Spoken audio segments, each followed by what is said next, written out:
Olá, participantes do Festival Eleazar de Carvalho Virtual. Teremos agora o professor de trompa, Robson Lima, que iniciou seus estudos musicais ainda criança. Aos 11 anos, ingressou na Banda de Música Municipal de Maranguape, onde iniciou o estudo de trompa e hoje é professor e regente. Em 2006, entrou como flautista e ocasionalmente trompista no grupo Sintagma, onde está até hoje. Em 2009, foi vencedor do concurso Jovens Solistas da Fundação Eleazar de Carvalho e solista da Orquestra de Câmara Eleazar de Carvalho de Fortaleza. Recebeu bolsa de estudos para aperfeiçoamento no Conservatoire de Musique, Danse et Théâtre de Briançonnet, em Briançon, na França, recebendo certificado pelos estudos musicais. Atuou como solista do Concerto número 1 de Richard Strauss, com a Orquestra Sinfônica dos Alpes, e também participou da gravação da Missa de Páscoa de Charles Gounod, e ainda se apresentou na opereta La Belle Hélène de Offenbach. Participou de vários festivais no Brasil e atualmente faz parte de importantes grupos musicais. Foi coordenador de música da Unifor, onde criou a Big Band Unifor, que se destacou no cenário musical cearense. Então vamos lá. Boa tarde, pessoal. Tudo bem? Espero que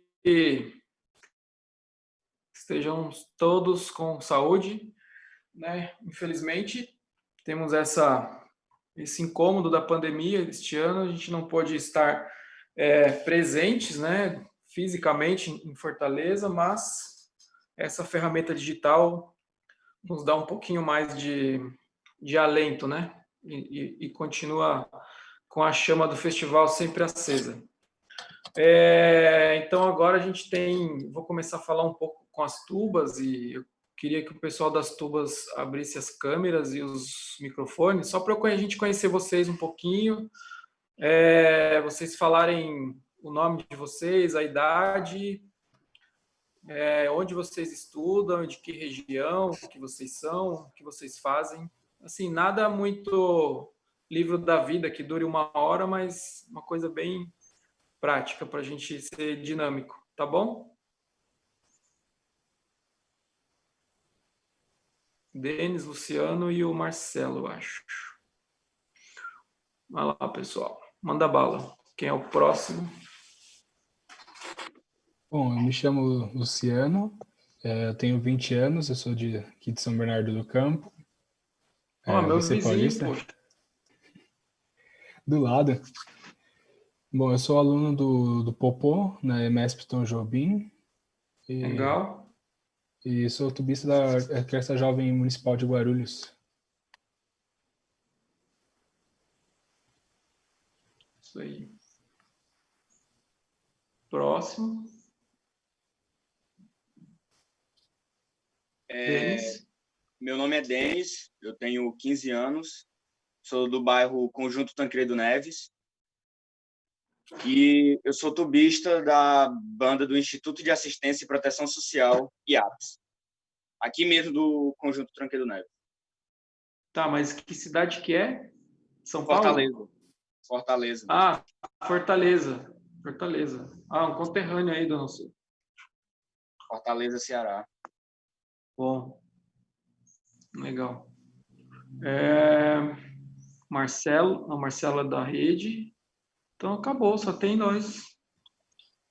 E tem o Alexandre, que é mestre de banda, mas ele já falou de manhã. Vamos deixar ele quietinho ali, depois ele pergunta alguma coisa, se ele quiser. Eu tinha mandado um e-mail para vocês, não sei se vocês viram ou não, pedindo algum tipo de material e algum tipo de comentário que vocês, dúvida ou comentário que vocês gostariam de saber, né? Como ninguém mandou nada, então eu queria começar assim, falando um pouquinho rapidamente. Não sei se vocês sabem um pouco da história da tuba, né? De onde que a tuba veio, de onde que ela surgiu, em que momento. Sim ou não? Mais ou menos, muito ou pouco? Mais ou menos, creio que sim. Denis? Mais ou menos também. Ok. Bom, a tuba é um instrumento relativamente novo, se a gente comparar ele com a trompa e com o trombone, por assim dizer, né? Esse modelo que a gente conhece de tuba hoje, esse instrumento que a gente chama de tuba, ou que seja um sousafone, né? São instrumentos bastante modernos que surgiram praticamente no final do finalzinho do 18 para o 19, né? Que foram originados a partir do off-clade, né? E, consequentemente, o off-clade foi originado a partir dos serpentões, né? Que eram utilizados no período barroco, que parece mesmo uma serpente. Depois vocês podem até procurar aí, eu não vou procurar aqui no vídeo. Se o Robson quiser procurar um serpentão aí na internet, só para a gente colocar aqui depois, legal. Tá, senão deixa eu eu ver não aqui. consigo, demora muito minha tela aqui para sair e voltar. Então, a tuba surgiu baseado praticamente nesses dois, no desenvolvimento desses dois instrumentos, né? O serpentão no barroco, e depois o serpentão originou o off-clade, e o off-clade praticamente desenvolveu a tuba como conhecemos hoje, e aí todas as ramificações que a gente tem, basicamente, da tuba, né? O heliocorne, o sousafone, o próprio eufônio, né? Que seria a tuba tenor, né? E como a gente conhece. Então, é interessante vocês saberem disso, porque às vezes a gente acaba pensando que o nosso instrumento é tão antigo quanto, por exemplo, uma flauta, né? Talvez, né? E não é um instrumento moderno, por assim dizer, né? É um instrumento super novo, se comparado aos outros, mas que conseguiu seu espaço na orquestra e é tão importante quanto os demais, né? Lógico, a gente está falando isso do repertório, principalmente do repertório romântico, sempre, né? Que é a partir lá de 1800 a partir de 1800, 1900, que é quando os compositores começam como eu posso dizer, a reforçar ainda mais as linhas graves da orquestra, né, junto com os contrabaixos e fagotes. Então ele acrescenta o off-clade, né? Na Alemanha os trombones baixos, e aí a gente começa a ter esse maior desenvolvimento. Só que nessa época, assim como alguns outros instrumentos, eram um pouco limitados. Então os construtores, com todos os instrumentos, eles passaram a tentar desenvolver formas de consertar os problemas que tinham, né? Por exemplo, as trompas, que eram várias afinações, não tinham chaves, então os caras foram lá e construíram as voltas, construíram as válvulas, né? Acondicionaram as válvulas, e aí você acaba construindo um instrumento cromático, como o trompete também, da mesma forma, né? O trombone, por assim dizer, ele já nasceu cromático, né? Por isso que ele é o melhor de todos sempre, né? Então, ele já nasceu cromático, e por conta disso, ele se desenvolveu um pouco mais rápido, por assim dizer, né? Mas esses outros instrumentos, eles foram sendo criados a partir dessas dificuldades que os músicos e os compositores também, de certa forma, apresentavam. Então, o off-clade, por exemplo, ele era basicamente como as trompas ou os trombones em sol ou em fá. Então, eles não tinham determinadas regiões tão graves assim, iam alcançar. Fecha seu microfone, macho. E essas condições não tão boas começaram a favorecer essa busca de melhorias, né?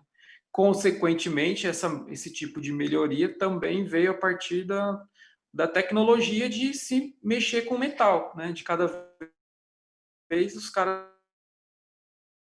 descobrirem mais formas e sistemas de melhoria, de dobrar, de soldar, né? De moldar o ferro, o aço, né? E cada vez isso foi ficando cada vez mais tecnológico, como é hoje ainda. É muito mais. Então, nada foi por acaso, né? Nada que foi construído nos instrumentos de metais, e mesmo nos sopros, assim, nas madeiras também, nada foi por acaso, foi tudo muito bem pensado, né? Para vocês terem uma ideia, essa travinha que a gente tem aqui no trombone, né? Que é a travinha de segurança, ou mesmo a válvula d'água que a gente tem aqui embaixo, né? Isso aqui é uma invenção que foi patenteada, sabe? Não é uma coisa que, tipo, o cara pensou nisso e aconteceu. Não, alguém sentiu a necessidade de colocar essa peça ali e todas essas coisas foram sendo minimamente pensadas ao longo do tempo, né? O óleo que a gente usa hoje nos pistos, né? O bocal que a gente usa, se ele é mais assim ou se ele é mais arredondado, né? Se a borda é mais larga, se a borda é mais fina, se é cobre, se tem mais zinco, se tem mais, se tem prata, se tem ouro, tudo isso é tão importante quanto, né? Então, só para vocês terem uma ideia, assim, não sei se vocês têm uma coisa de data, mas uma das primeiras patentes de um instrumento parecido com o que a gente chama hoje de tuba é de setembro de 1835, na Alemanha. Então, assim, é bastante tempo, lógico, né? A gente está em 2020, mas se você pensar na flauta, a tuba é um bebê ainda, né? Se a gente pensar nas primeiras flautas, que eram de madeira, é um instrumento super novo, como a gente está discutindo aqui. Então, lógico, eu não sou tubista, mas basicamente esse é o ambiente da tuba e, consequentemente, isso depois foi se alastrando, foi sendo construído, foi alcançando a orquestra, foi alcançando as universidades, conservatórios, né? E hoje praticamente todas as escolas de música e todas as universidades têm um professor de tuba que muitas das vezes é especialista ou atende também aos tubistas, né? E a tuba já tem um repertório muito grande de composições, tanto solistas quanto de música de câmara, né? Mesmo no Brasil, a gente já tem muitas boas composições, inclusive músicas populares até, escritas com um cunho mais popular, né? E grandes dos tubistas que a gente pode dizer assim que são referências no mundo. A primeira delas seria o Arnold Jacobs, que é extremamente famoso e é um dos pilares assim da música para metais, assim, porque todo mundo se baseia nos conceitos dele de utilização do ar, da articulação e tudo, né? Ele é uma pessoa muito importante, principalmente para tuba, né? E isso, ele formou uma escola muito grande, de grandes professores, né? Tanto tubistas quanto trombonistas que viviam realmente muito próximos a ele, como Edward Kleinhammer e dentre tantos outros. Muitos até professores que a gente teve aqui chegaram a conhecê-lo, por exemplo, o professor Donald Smith, que foi tubista da Orquestra do Estado por longos anos, né? E o professor Drauzio, também conhecido como o Boi, né? Carinhosamente como a gente chama ele aqui, os alunos. Infelizmente o Donald já não é mais vivo, mas o professor Drauzio ainda tem vida, está um pouco debilitado, mas sempre atende alguns alunos assim de maneira muito carinhosa. Fora isso, a gente tem essa geração muito boa de professores, que alguns deles são muito meus amigos, que é o caso do Albert Savino, né, que tocou muito tempo na Banda Sinfônica do Estado. Hoje é professor na Universidade Federal do Rio. Tem o Popô, que é o Luiz, né? Foi trombonista, aliás, foi tubista na USESP também por um bom tempo e hoje é tubista do Municipal, um excelente professor na Escola de Música. E dentre tantos outros, né, fora, na Paraíba a gente tem uma outra professora, uma mulher, que eu esqueci o nome dela, mas é muito boa também, está estudando, fazendo doutorado agora, Enfim, a gente tem uma história muito bonita sobre... Isso mesmo. Obrigado. A gente tem uma história muito bonita com os professores de tuba, até porque também, a gente não pode deixar de falar, o maestro Eleazar também era tubista, não sei se vocês sabem ou não, mas ele estudou tuba, tocou tuba sousafone, né, por assim dizer, na banda dos fuzileiros durante a sua rápida carreira militar. E depois a dona Sônia pode até contar no finalzinho a história dele com a tuba, por que ele queria tocar na banda, né? Mas isso a gente conta depois, né, dona Sônia, no final. É uma história até bastante engraçada. Eu tenho uma que eu soube dele com um tubista nos Estados Unidos, e eu posso contar isso depois também. E basicamente é isso. Então a tuba, junto com os trombones, ela faz parte ali do universo dos graves, né? E basicamente dobrando sempre muitas frases, ou às vezes tendo solo, como nas sinfonias de Mahler, tem muitos solos, alguns solos com tuba, Strauss também tem alguma coisinha. E mais, assim, a tuba e o trombone sempre andaram juntos, né? Por várias sessões. Além do que, na banda também, né? Nas bandas, né? As bandas militares, as bandas marciais, é a mesma coisa, não muda praticamente nada, né? As tubas sempre estão tocando junto com os trombones e por vezes tem algum solos importantes, etc. Então a gente tem uma concepção muito próxima do som. A gente também usa muitos dos conceitos do Jacobs como trombonistas e os trompetistas também, e acredito que os trompistas também. Então é muito importante isso. E poucas coisas, basicamente, assim, os conceitos da tuba são realmente muito parecidos com da tuba, principalmente no que diz respeito pelo vocal, né?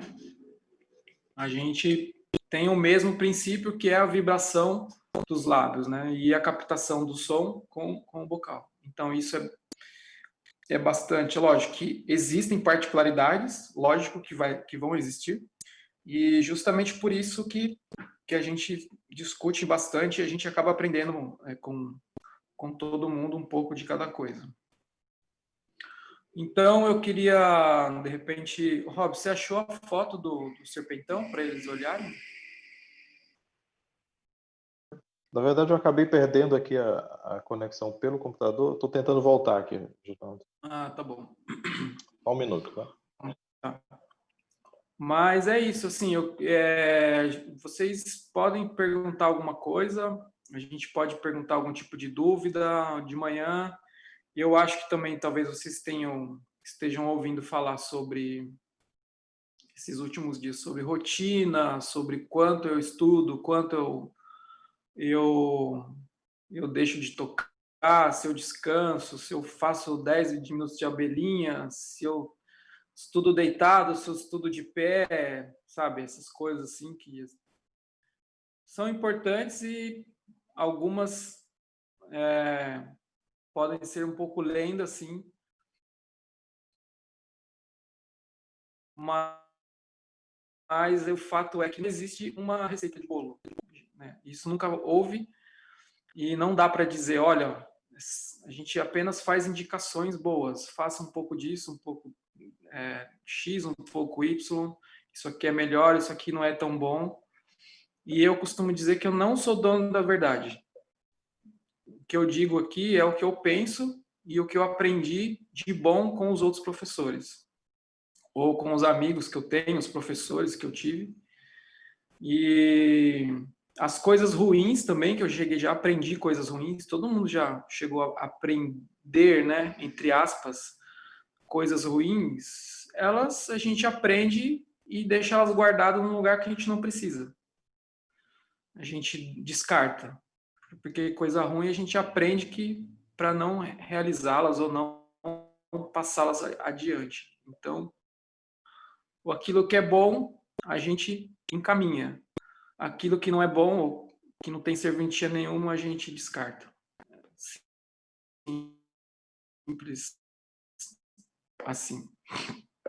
A gente vai estar aqui de portas abertas para poder responder e atender vocês da melhor forma. Vamos lá. Ou o Denis, ou o Luciano, ou o Alexandre também.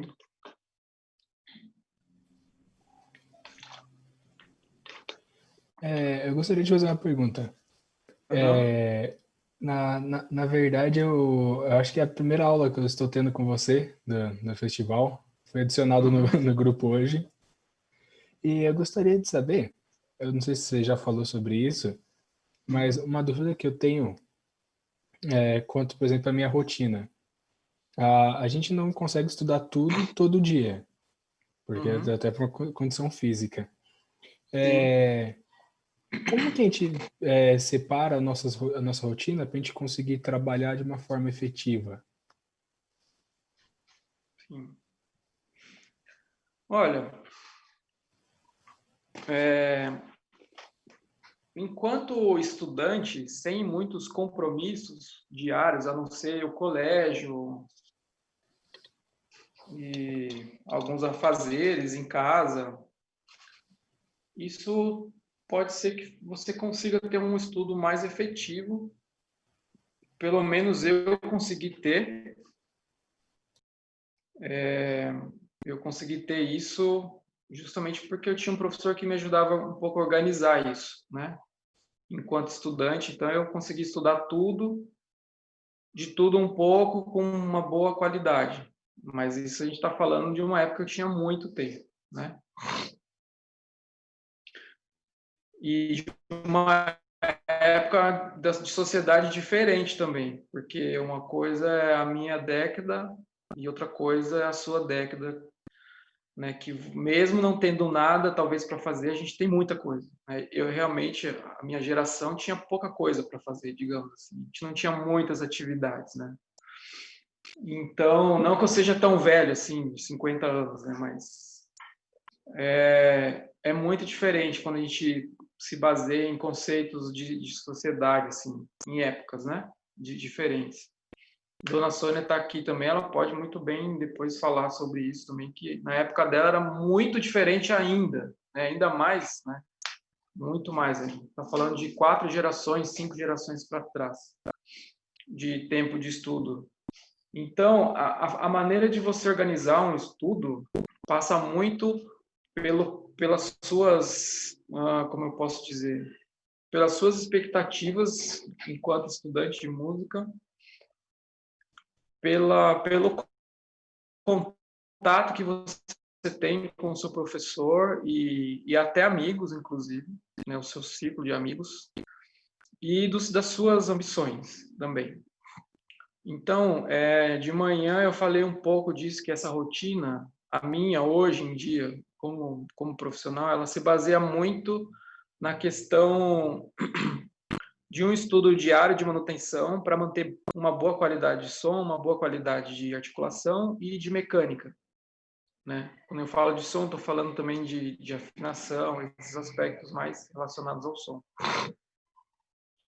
E nesse sentido, é bom assim que você pense no que você tem durante a semana, eu acho que é importante. Então, vamos supor, falando da minha rotina, se eu tenho coisas, como eu disse de manhã, que são mais técnicas naqueles dias para tocar, naquelas semanas, nas semanas que eu tenho pela frente, eu vou me ater mais, além dessa manutenção mais geral, eu vou me ater mais a essa coisa mais mecânica. Então, eu vou estudar mais escalas, eu vou estudar se o que eu tenho para tocar é muito mais articulado, então eu vou tocar exercícios mais articulados, né? Tentar variar o máximo possível de maneiras onde eu possa aproveitar e tirar o melhor resultado desse estudo diário, né? E é lógico que dentro de tudo isso eu também preciso estudar uma peça, quero estudar um trecho, né? Às vezes tem as coisas, se você faz música de câmara, você tem que estudar música de câmara, né? Alguns trechos, né? Às vezes alguns solos, se você está preparando recital, então você tem que estudar bastante também a parte do piano, que é extremamente importante você estudar.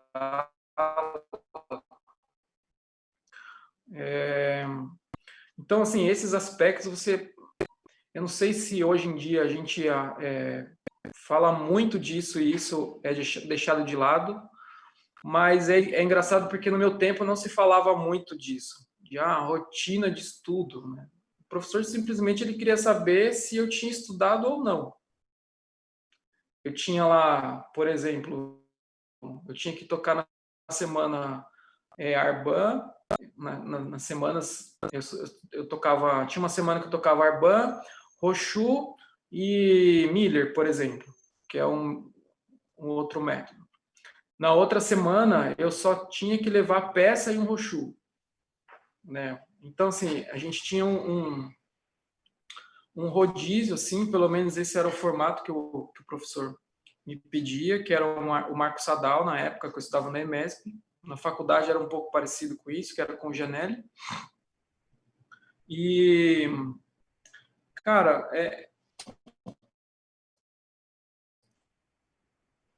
funcionava. Só que na semana que eu estava estudando os métodos, por exemplo, eu não deixava de lado a peça.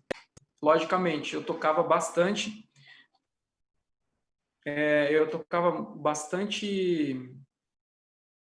os métodos, mas eu não deixava a peça de lado.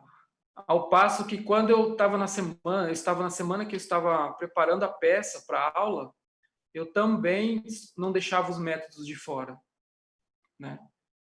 Então, assim, eu sempre conseguia atender tudo ao mesmo tempo, digamos assim, de uma forma equivalente, né? Todos os assuntos, eles andavam meio que juntos, assim, né?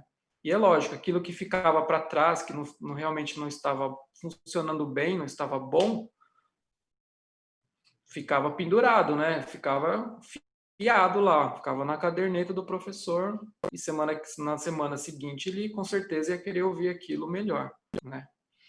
Então, eu acho que é um pouco disso, assim, da gente tentar se organizar e não esperar muito, talvez, isso vindo do professor também. A gente tem um professor formal numa escola ou não. Acho que a gente pode olhar para isso dessa forma, né, com um pouco mais de atenção. Na semana que eu estou com a peça ou os trechos, eu também estudo um pouco mais de método, né? Na semana que eu estou fazendo mais método, eu também olho para as peças, né? E isso diariamente também a gente falando isso, né? De manhã eu compartilhei aqui uma tabelinha. Eles não me deixaram como anfitrião aqui. O Marcelo ou o Max, não sei como vocês poderiam, mas me deixar como anfitrião também. Não sei se tem como mudar isso ou não, para eu tentar publicar alguma coisa aqui.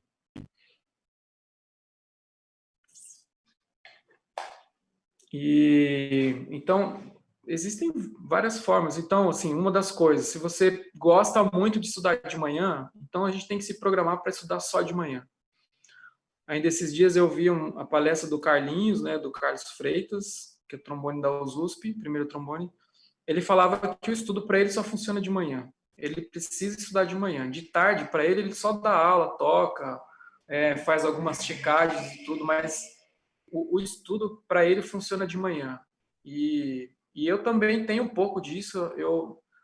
Se eu não estudar tudo que eu preciso de manhã, à tarde não consigo. Lógico, se eu realmente precisar, eu vou ter que sentar na cadeira para estudar à tarde, depois do almoço. Mas não é uma coisa que me deixa muito à vontade.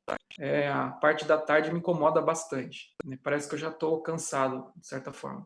Então, se eu faço uma rotina de estudo, eu faço uma rotina de estudo na manhã, durante a manhã.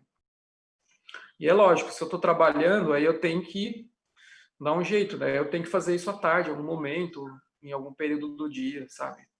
Para tentar compensar essa falta, né? Então, você pode dividir isso em etapas, né? Depois eu posso colocar no grupo essa tabela que eu mandei, que eu coloquei aqui de manhã, que basicamente é um aquecimento corporal, né? Um relaxamento, um alongamento dos ombros, da coluna, facial também, que você pode fazer algum tipo de massagem antes de tocar. Depois, exercício de respiração, aí depois buzzing, que é a nossa abelhinha. E aí com a abelhinha você pode fazer um pouquinho de escala, um pouquinho de nota parada, né? Um pouquinho de glissando. E depois você vai para o instrumento e faz um aquecimento pensando em escalas, Eu gosto de pensar em exercícios descendentes, assim.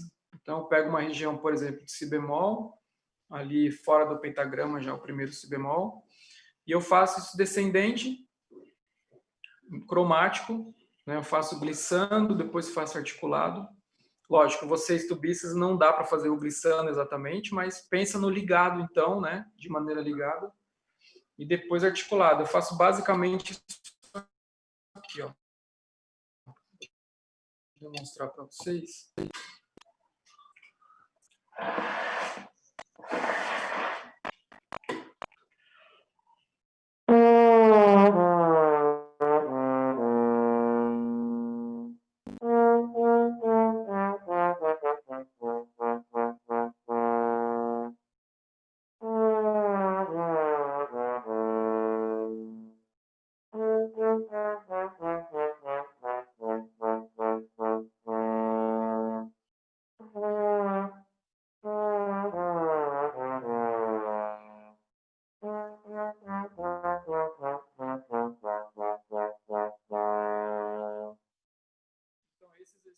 Deixa bastante acomodado, assim, para poder tocar. Eu gosto bastante de fazer esse tipo de exercício. Não é um exercício meu, né? Aliás, poucas pessoas têm propriedade de exercício, sim, porque a gente sempre acaba pegando um pouco de cada professor, um pouco de cada método, e eu gosto desse, gosto do X, do Y, do Z. E isso é importante vocês também começarem a fazer, né? Porque o exercício que eu faço, a minha rotina, sei lá, que pode durar 2 horas, talvez não sirva para vocês, né?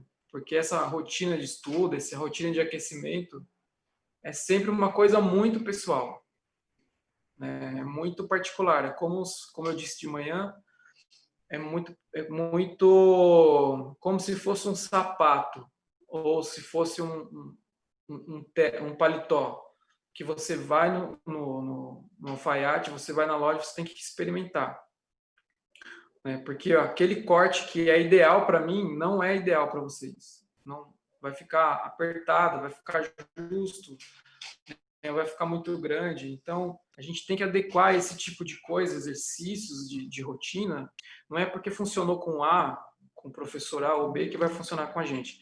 Lógico, isso é um processo, né? Se a gente está estudando numa escola que o professor exige isso da gente, que a gente tem que fazer isso como uma disciplina mesmo, você vai atingir esse ponto que o professor, essa rotina que o seu professor indica, né? Você vai conseguir fazer a mesma coisa com ele em questão de semanas, de meses, né? Ou de anos. E você vai conseguir absorver isso de alguma forma.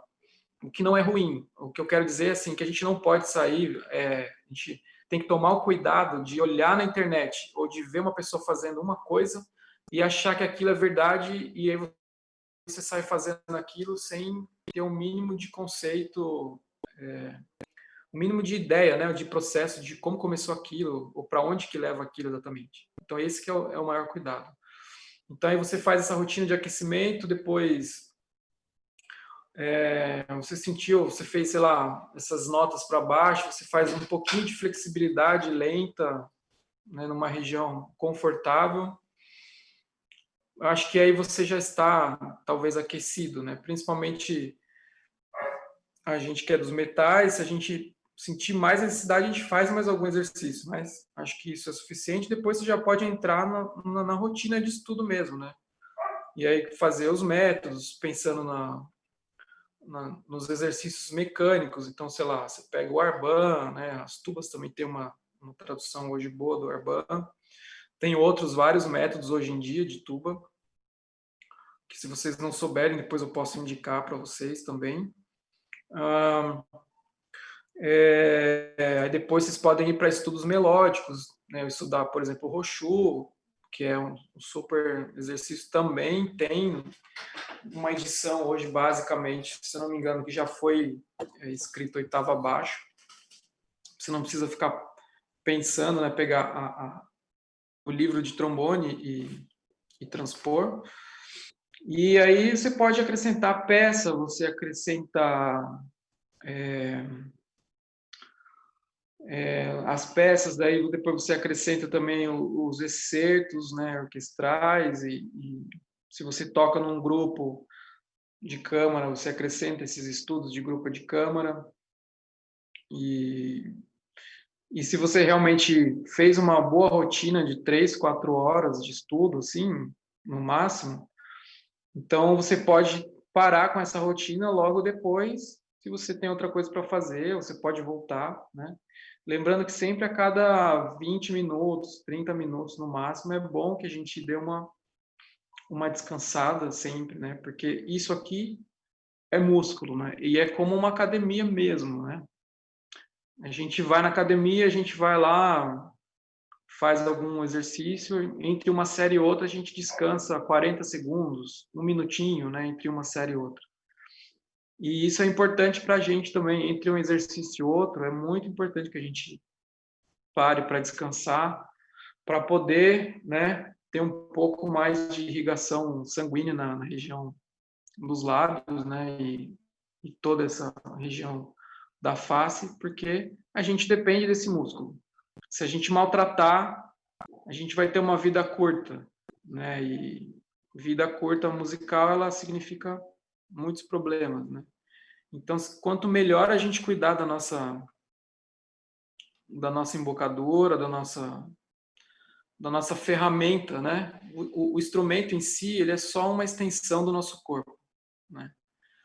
O instrumento, eu acho mesmo que ele é formado pelo corpo em si, né? Pela boca, pelas mãos, né? O instrumento, ele só amplia esse espectro que a gente tem. E então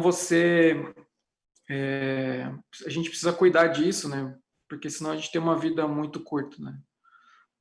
Jacobs tocou por muitos anos tuba, né? E hoje a gente tem, por exemplo, um dos trombonistas que é um dos mais ativos, talvez, que inclusive trabalhou com Jacobs, que é o Jay Friedman, né? O professor Jay Friedman, não sei quantos anos tem exatamente, mas eu acho que ele está próximo dos 78, 77 anos, mais ou menos, e tocando muito bem. Ele toca na orquestra ainda, ele não é aposentado, né? Outro exemplo clássico é o trompetista que era também de Chicago, né? O Herseth. Também ele se aposentou, ele estava muito velho, né? De idade, assim, ele tinha muitos anos nas costas, mas continuava tocando super bem, né? O próprio professor Gilberto Siqueira, aqui da USESP, também tocou por anos, né? Por anos, assim, ele se aposentou agora recente, né? E ainda toca super bem. Então, quanto melhor a gente tomar conta disso agora na juventude, mais saudável a gente vai ser na velhice, né? Em todos os sentidos, né? Musicais, inclusive. Né? O que se aplica a não tomar 2 litros de Coca-Cola por dia hoje na juventude, se aplica a não estudar 10 horas consecutivas no instrumento sem descansar pelo menos metade disso, sabe? Isso vai render frutos lá na frente. É ótimo estudar, passar 10 horas estudando, mas a gente tem que ser regrado e fazer isso com calma para poder ter mais saúde, em todos os sentidos. Respondi sua pergunta, Luciano? Se quiser pontuar mais alguma coisa. Sim, respondeu sim. Quiser saber mais alguma coisa? Ou quiser perguntar mais alguma coisa?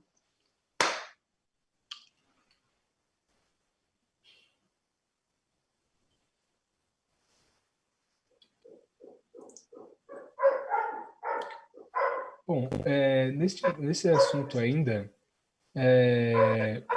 você comentou sobre a manutenção diária. No caso, você muda a sua manutenção de acordo com por exemplo, o seu repertório da orquestra da semana, ou a manutenção você faz a mesma? Eu tento fazer a mesma. Eu tento ter uma base sempre a mesma. O que às vezes acontece ao invés de eu gastar 50 minutos com essa base, talvez num dia que eu tenha muita atividade, eu vou gastar 20 minutos, 25. Talvez eu faça isso pela metade. Eu encurte, né, as sessões. Mas, basicamente, é isso. Eu tento fazer sempre a mesma coisa.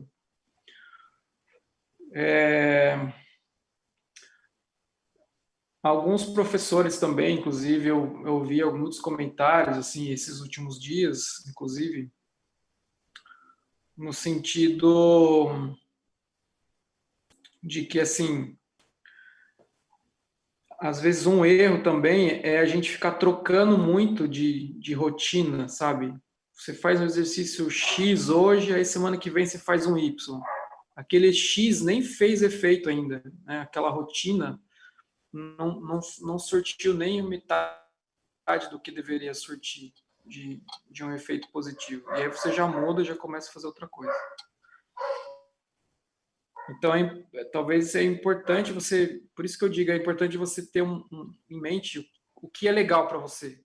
Eu já sei o que não é e o que é, né? Então, por exemplo, estudar à tarde para mim não é uma coisa muito boa. Então, eu já sei. Então, eu vou fazer isso realmente se eu não tiver outro horário, não tiver outra opção, porque o meu corpo vai reclamar um pouco dessa rotina à tarde, né? Então, os exercícios são as mesmas coisas. Tem coisa, por exemplo, se eu fizer muito tempo de abelhinha, eu chego no instrumento já morto.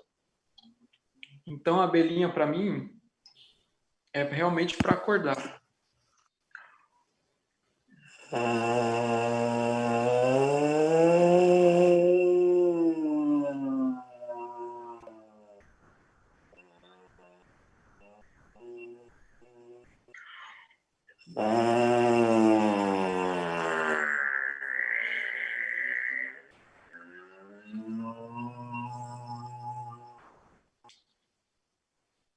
Isso para mim funciona mais do que ficar.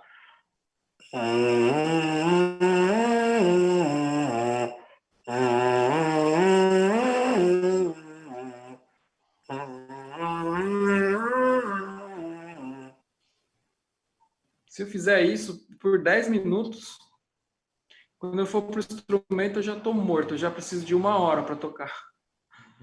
Então, assim, eu já acostumei nessa rotina a fazer esse tipo de exercício, né? De ter em mente o que realmente é bom para mim, né? Que vai me produzir um bom resultado durante o dia. Então, assim, eu tento fazer sim tudo que eu preciso, mas se eu tenho um tempo muito reduzido, que eu não vou conseguir fazer tudo o que eu gostaria de rotina, né? Entre aquecimento e essa manutenção diária, então eu faço isso de maneira um pouco mais reduzida. Ok?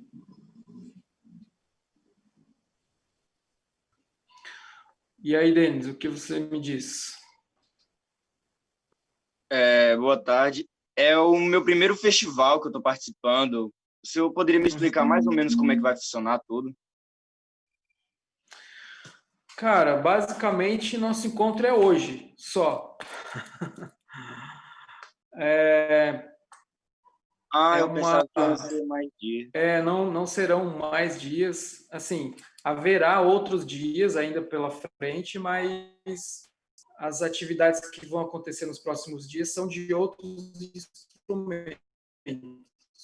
Então, assim, eles começaram, acho que semana passada, se não me engano, e aí cada dia é um naipe que tem uma atividade, né? Então começou com os violinos, depois as violas e assim por diante. E hoje a gente fez os trombones de manhã e agora a gente está com as tubas, né? Então basicamente é isso. Então infelizmente a gente não vai ter um outro encontro assim, né? Para falar de coisas da aula mas a gente, inclusive depois eu vou colocar no grupo lá para vocês. Hoje tem meio que uma apresentação virtual assim de um concerto que a gente já fez, né? De coisas que a gente já fez em algumas edições do festival. E eles vão retransmitir hoje eu acho que pelo Facebook e pelo YouTube também da TV Uniforme, que é a instituição que desde sempre tem ajudado e tem acomodado o festival com as atividades, né? E eles que estão cedendo a plataforma de transmissão para essas atividades que a gente está tendo. Então, depois eu mando direitinho o link lá para vocês e aí vocês podem acompanhar esse concerto. É bem bacana. Acho que eles vão reprisar a edição do ano passado. Então a gente tocou, basicamente a gente não fez solos assim, foram mais música de câmara. E é uma coisa importante também, acho que vocês saberem e terem sempre em mente a importância da música de câmara. Não sei se vocês, o Luciano acho que é um pouco mais experiente, o Denis já não sei se ele sabe o que vem a ser isso exatamente. Sim ou não, Denis? Eu apenas ouvi falar, nunca me aprofundei, não. A música de câmara é basicamente o que a gente faz na nossa banda.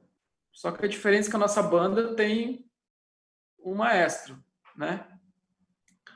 A gente tem um maestro lá e ele coordena as entradas, as saídas, os cortes, as fermatas e tal, e a gente tem um grupo maior que são, sei lá, 20, 30 pessoas, né? Depende do grupo.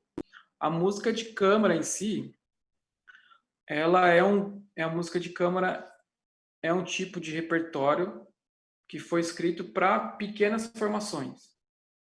Então, por exemplo, tuba e piano, trio de metais, quinteto de metais, até um grupo de metais, assim, ainda é música de câmara, digamos. Um grupo de metais com 12 pessoas, talvez. Com ou sem maestro, ainda a gente pode chamar de grupo camerístico, né? Acho que se a gente passar um pouco, já fica um pouco difícil de falar que é um grupo de câmara, assim, né? Então, basicamente é isso, e é importante a gente sempre saber da música de câmara, porque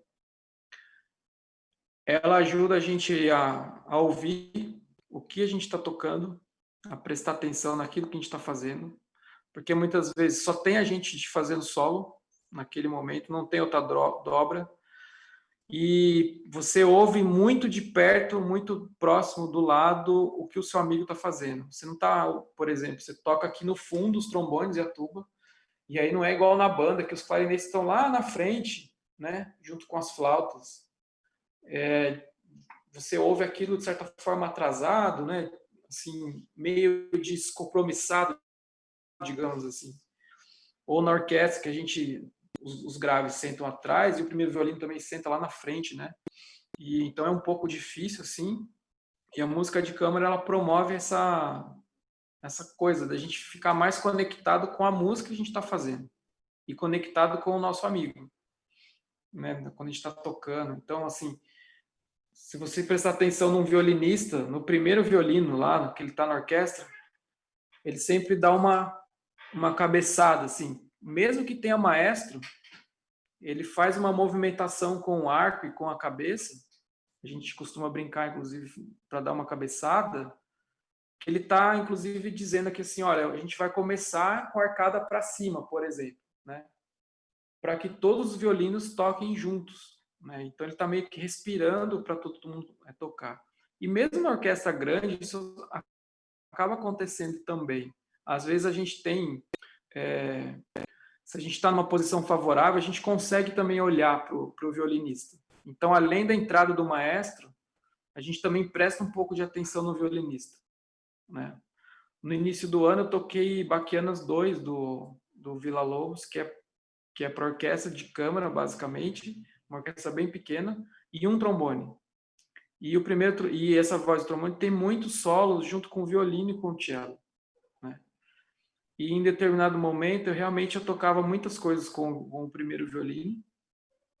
Então, ao invés de olhar para o maestro, eu acabei me prendendo mais à entrada do violino.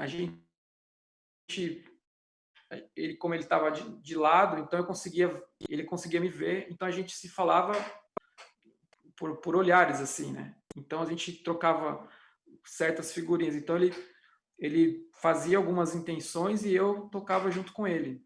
Então isso, a gente não está desrespeitando exatamente o maestro, né?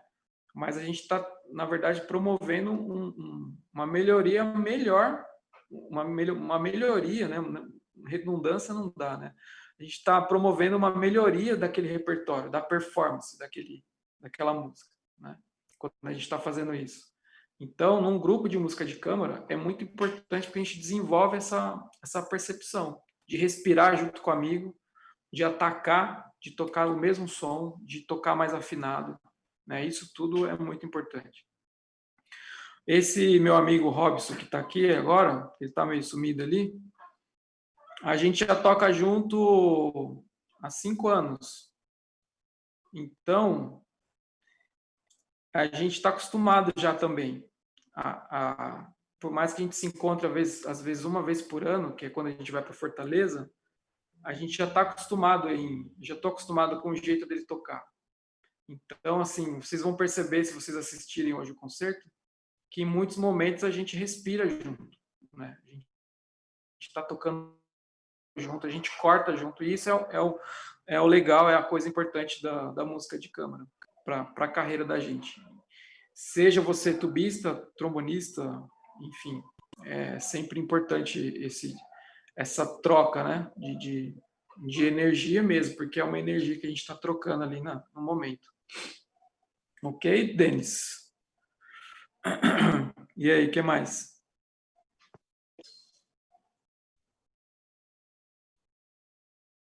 O que mais você me diz? Eu acho que eu não tenho mais nenhuma dúvida, não. Muito obrigado. Por enquanto, não. E aí, o que você me diz? Alexandro, quer dizer.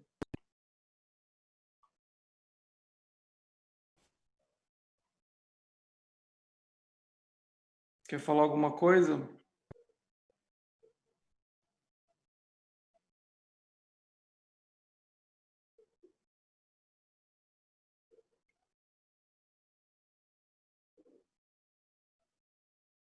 Pessoal, tá todo mundo aí?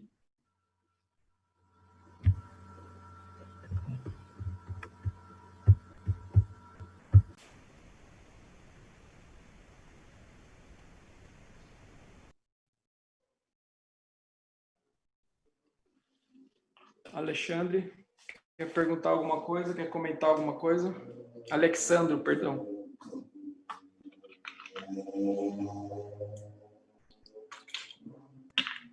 Na verdade, é só uma curiosidade, né?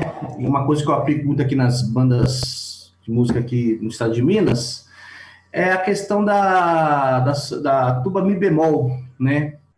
Que uma coisa que eu estava até conversando com o meu amigo Popó, tem um aluno meu que queria investir nesse instrumento, né? Ou a tuba em mi bemol ou uma tuba em fá.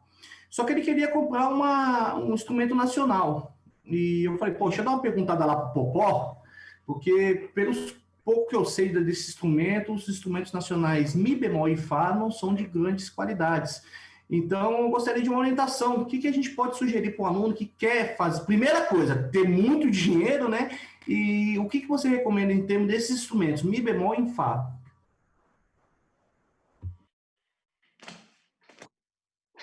Cara, investir em instrumento hoje, aliás, nunca foi coisa fácil, né? Nunca foi fácil investir em instrumento e hoje em dia, com o dólar como está, menos ainda, né? Tá cada vez pior. O que eu posso e o que eu sugiro é assim, se você vai gastar dinheiro com instrumento, existem dois pontos.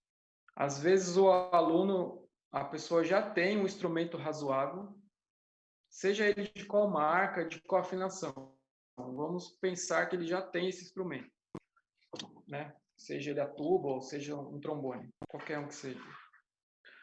Então eu quero um instrumento melhor, né? Então eu acho que o interessante, eu falo isso para os alunos, guarda dinheiro, faz uma poupança e mais ou menos do valor do instrumento que você gostaria de ter atualmente, porque instrumento é muito parecido com essa coisa de comprar carro. Se você tem o dinheiro na mão, todo o dinheiro que você precisa, você consegue comprar por um bom preço, porque sempre tem alguém vendendo um bom instrumento com uma boa marca, uma boa referência de instrumento por um bom preço. E às vezes é o dinheiro que você tem na mão, né? E eu também já me deparei assim com alunos que não, porque eu quero comprar instrumento, quero comprar e vai lá e compra. E aí ele compra qualquer um que aparece na frente. E aí assim, você gastou um dinheiro que muitas vezes não é barato, por mais barato que seja aquele instrumento. E se você usar muito aquele instrumento, se você comprou, logicamente, você comprou para usar bastante, né? A ideia é essa, ele vai durar muito pouco, porque possivelmente ele vai te dar algum problema de manutenção em algum momento, e ou ele vai, você vai se desenvolver, se você está numa vida mais estudantil, digamos assim, né? Você vai se desenvolver tanto que aquele instrumento ele vai começar a te atrapalhar, né? Porque ele não tem mais para onde te levar. Ele não tem, aliás, ele não tem mais nada para te oferecer, tecnicamente. Porque, digamos, ele é um instrumento mais velho, com um metal de baixa qualidade, um banho de baixa qualidade, uma vara ou pistões ruins, né? Com banhos ruins. Então, assim, a possibilidade de você ter que gastar dinheiro de novo, mais rapidamente, é muito maior.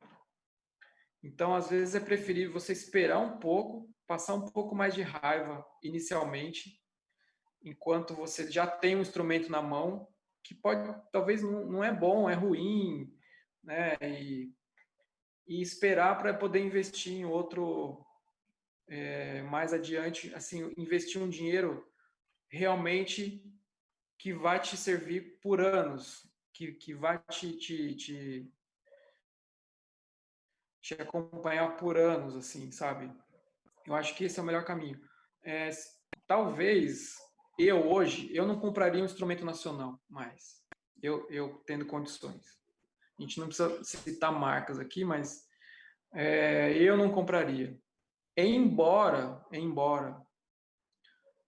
um dos meus amigos, ele tem trabalhado na Veril agora,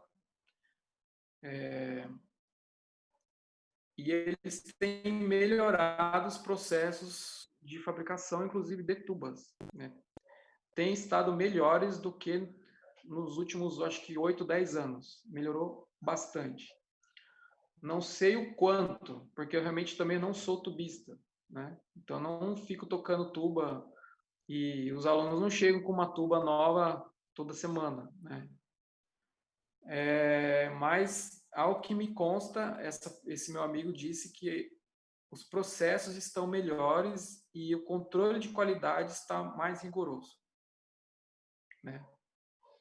Então, assim, tende a entender, ou tende a ser que isso possa continuar crescendo numa melhoria. O que também não significa que uma tuba produzida no país vá ser barata, né? Porque ela ainda continua cara, né? Então, assim, ela também não significa que vá ser tão barato. Então, até por esse motivo é que eu falo para os alunos, é melhor esperar, guardar dinheiro, e eu prefiro ter um instrumento importado de uma marca um pouco mais reconhecida, usado, pagando o mesmo preço pelo valor de um instrumento novo, né? Eu acho mais convincente essa ideia. Para mim, soa melhor. Então, eu acho que é o que você pode dizer. Se é em Fá ou se é em Mi bemol, depende também da aplicação desse aluno, desse estudante no grupo que ele está, né? Às vezes, talvez nem o Fá nem o Mi bemol não sejam melhor. Talvez o Si bemol funcione melhor, porque ela está no meio, né? Entre o Fá e o Mi bemol, talvez o Si bemol seja mais utilizável do que a própria tuba em Fá, né? Então, e essa coisa da afinação também, como está um pouco baseado nisso que a gente comentou antes, da história de construção do instrumento, né? Talvez para alguns grupos era melhor ter Mi bemol, porque todos os instrumentos eram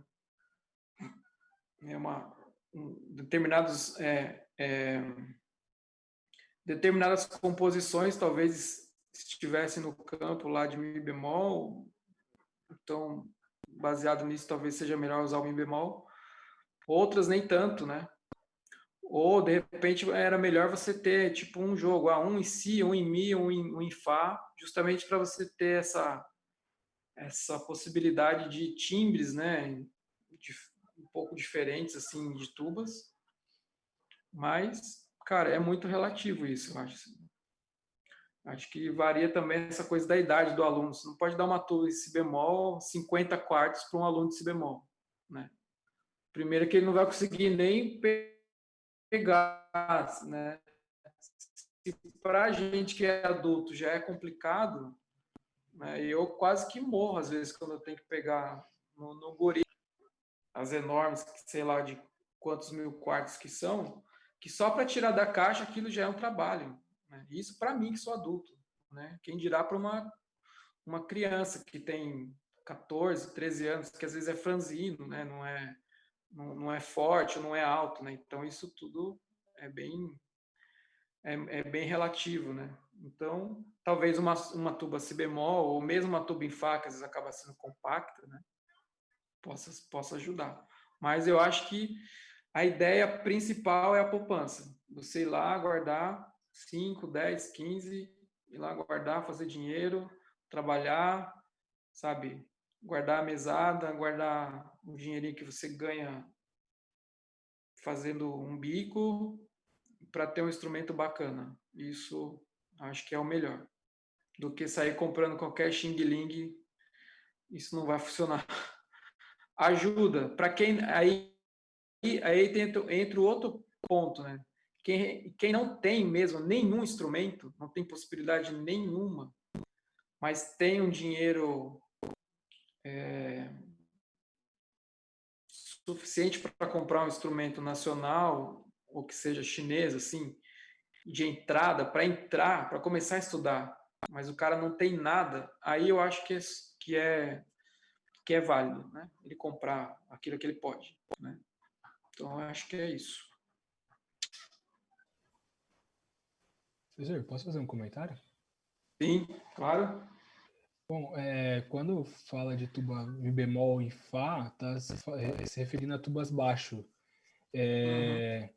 Aí teria que ver qual é a necessidade do aluno para agora uma tuba baixo. Porque normalmente a gente usa tubas Mi bemol e Fá para questão de repertório. Então, exatamente. E quanto às tubas baixos nacionais, eu já tive a oportunidade de ter uma em Fá, e a afinação era muito complicada, muito difícil de trabalhar com ela. Sim.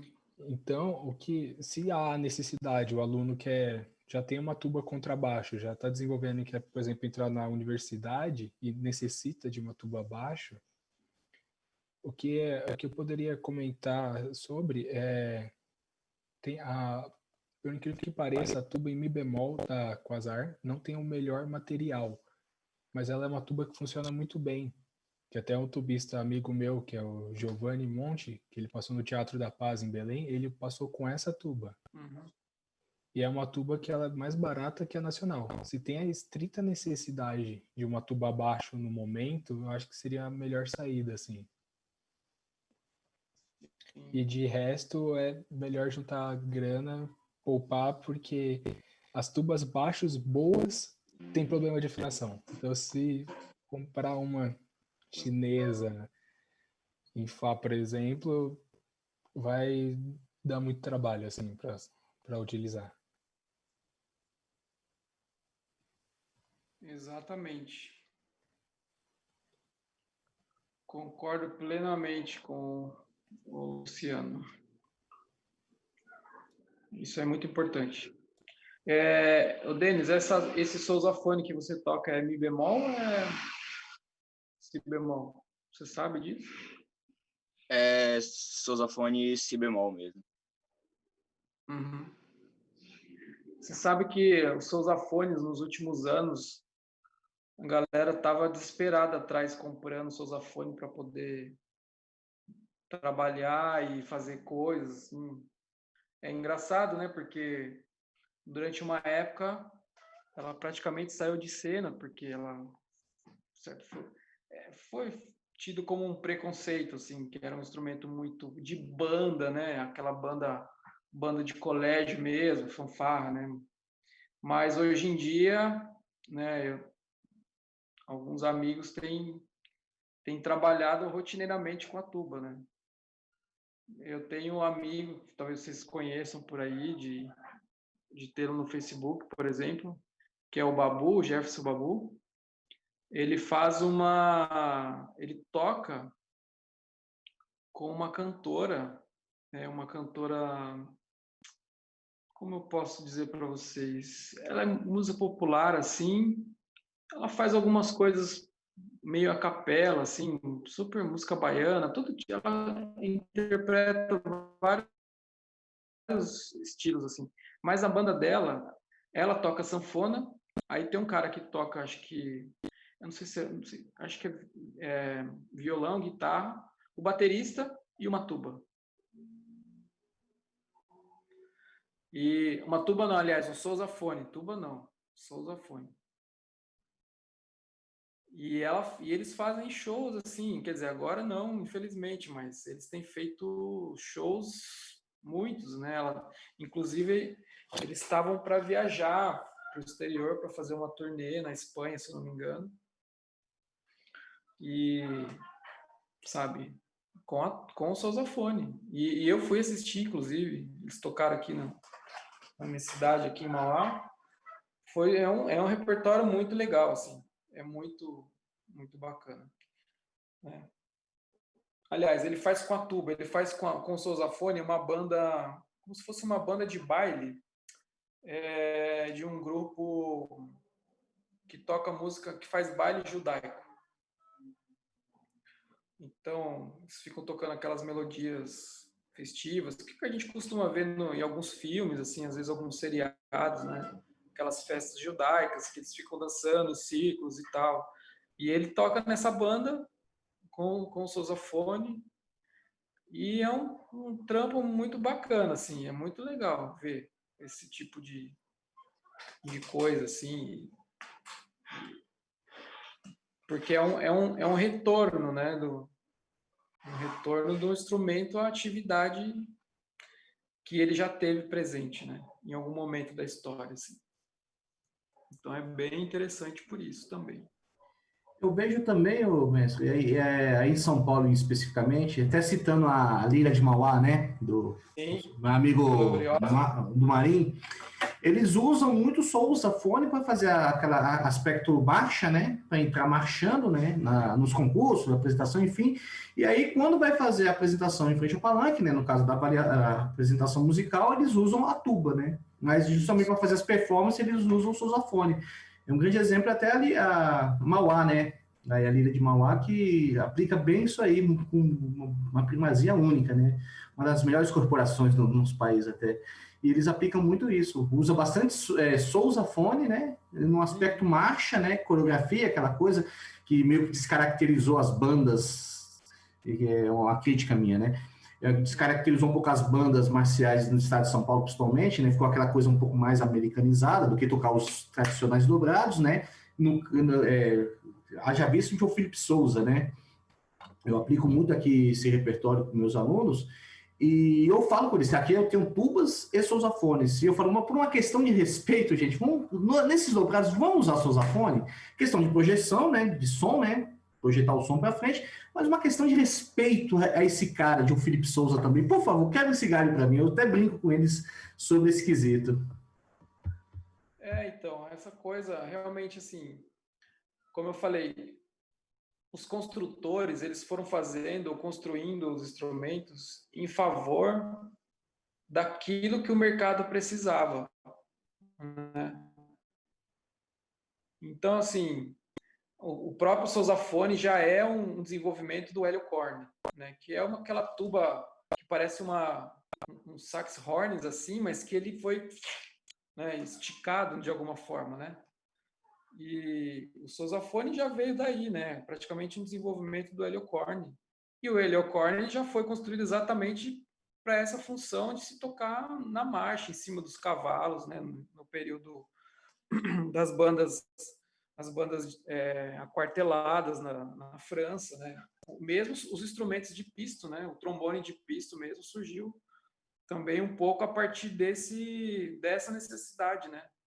Das bandas de cavalaria terem essa maleabilidade, né? De conduzir o cavalo e conduzir o instrumento ao mesmo tempo, né? É impossível a gente pensar que você vai tocar um trombone de vara segurando a rédea do cavalo, né? O cavalo vai te derrubar na primeira esquina que ele puder, porque ele vai assustar com a vara, né, no rosto, né? Então, praticamente essa coisa do desenvolvimento dos instrumentos, ninguém dá muito valor, assim, as pessoas deixam um pouco de lado isso. Até hoje em dia a gente fala assim, mas, por exemplo, sei lá, a tampa de um rotor, por exemplo, né? Mas isso não muda nada, né, no instrumento. Cara, um parafuso a mais que tem no instrumento, ele vai fazer uma diferença muito grande. Então, todo esse tipo de construção, de desenvolvimento, ele foi muito importante para a gente, né? E eu acho até que, é lógico, a gente acaba dando um jeito para tudo, mas como será que estaríamos, eu pergunto assim, como estaríamos hoje sem esses desenvolvimentos tecnológicos? Porque é uma tecnologia, né? Você pegar e dobrar um instrumento de metal, dobrar uma chapa, né? Hoje em dia é muito fácil, né? Você tem uma tesoura que corta, é simples, ou você tem uma prensa que vai lá e corta a chapa. Mas e 300 anos atrás, né, que era tudo na marreta, né? Ou 400 anos, que os caras realmente era a solda que a gente vê hoje, né, que é visível hoje, não tinha, era tudo ali no martelo e no fogo, né? Não tinha, era tudo muito detalhista mesmo, assim. É como aqueles filmes que a gente vê os caras forjando a espada ali no forro, né? O ferreiro forjando as ferras, esqueci como chama aquele negócio do cavalo lá, ferradura, as ferraduras dos cavalos, né? Aquilo hoje você vai numa fabriquinha, sei lá, qualquer periferia de cidade pequena, que tem uma indústria pequena, você faz um torno, construir aquilo em 100 peças por hora, até mais, né? Mas imagine 300, 400 anos, era muito difícil, né? Então, o que a gente tem hoje é muito tecnológico, embora pareça supérfluo, né?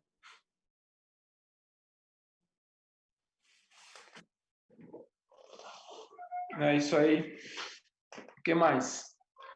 Deixa eu ver se tem mais alguém aqui diferente, acho que não. Ah, Brelele, tá aqui.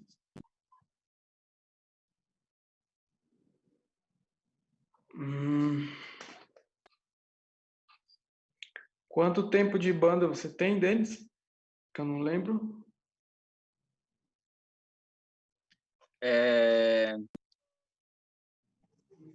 Se eu não me engano, eu comecei em 2019, eu acho. Ou foi 2018, eu não me lembro muito bem. Pouco tempo ainda, né? Não, foi 2019. Eu ainda não tenho nem um ano, eu acho, ainda. Ou eu já devo ter completado um ano de banda, assim, de sousafone. Você já lê partitura? Lê um pouco de partitura? Já faz tudo mais ou menos decoro ainda? Não, já leio. Já leio, sim, partitura. Clave de sol ou clave de fá? Clave de Fá. Isso é uma coisa bem importante também da gente talvez falar um pouquinho assim. É justamente isso que eu ia falar agora, eu ia até te perguntar sobre a questão do instrumento transpositor, mas continue. Então, isso, cara, isso dá muito pano para manga, assim, sabe? Tem 2 pontos que eu acredito que são cruciais, assim. Um deles é a influência inglesa que a gente tem no país, sobretudo aqui em São Paulo, principalmente, e no Rio, de certa forma. Ainda hoje, nas brass bands na Inglaterra, né, os instrumentistas graves, principalmente os eufônios, algumas vozes de trombones e as tubas, leem na clave de sol. Eles não leem na clave de fá. O porquê disso? Cara, o porquê exatamente eu não arriscaria dizer o porquê. Mas essa coisa da afinação do instrumento está realmente totalmente ligado com essa coisa das claves, né?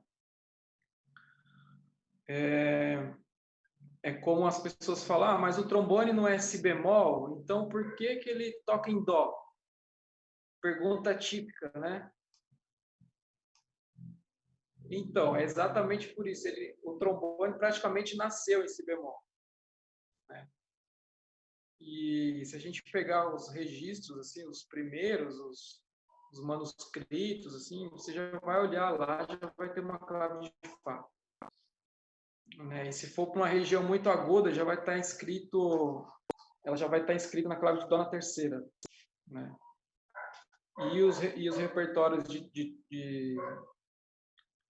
de segundo trombone, normalmente, dependendo dos compositores, já vem escrito na clave de dó na quarta. Então, assim, isso está muito baseado com a voz que o instrumento representa também, né, de certa forma. Então, esses instrumentos que são, de certa forma, sei lá, o tenor, por exemplo, né? O eufônio é um instrumento praticamente tenor, barítono. Então, ele transita um pouco pela região grave, mas também pela região aguda, né? E na Inglaterra as partes normalmente são escritas. Hoje não, hoje você tem às vezes as duas partes, né? Se você compra uma partitura impressa, bonitinha, você tem lá trombone na clave de sol, mas em dó, e às vezes a clave de fá. E a mesma coisa com as tubas, né? Então isso eu realmente eu não tenho como responder essa pergunta, porque eu nunca li nada muito com afinco disso, assim, né? Mas uma das possibilidades é essa de que o instrumento está realmente ligado direto com a voz, né? Essa conexão de qual clave se lê, qual clave se usa, está escrito assim as partituras. Eu acho que vai muito de encontro com as vozes, né? Então, o trombone tenor, ele lê um pouco de clave de sol, clave de fá, clave de dó na quarta, né? O trombone alto tá ali junto com o contralto, né? Então, dificilmente você vai ver uma partitura escrita em clave de sol, né? Então, acho que é muito em função disso e a questão também da afinação do instrumento, né? Do instrumento transpositor em si. Ele está realmente tá ligado a essa coisa da voz, assim, né? Mesmo ele tendo uma outra afinação,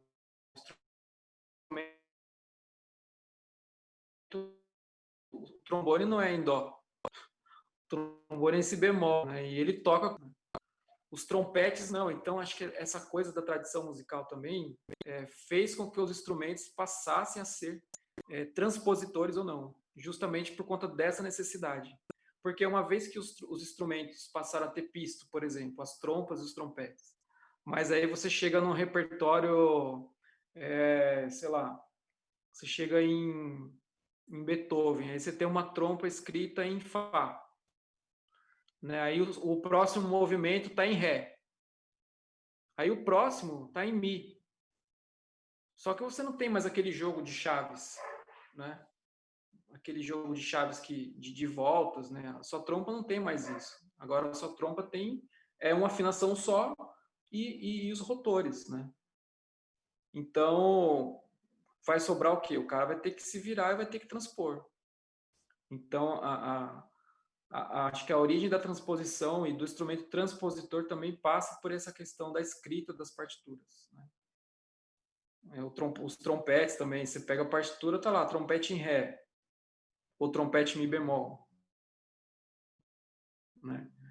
Então, para eles, nessa época, era muito fácil, de certa forma. Hoje a gente vai tocar, vamos falar aqui aleatoriamente, 11ª Sinfonia de Beethoven, que não existe, mas é para trompete em Fá.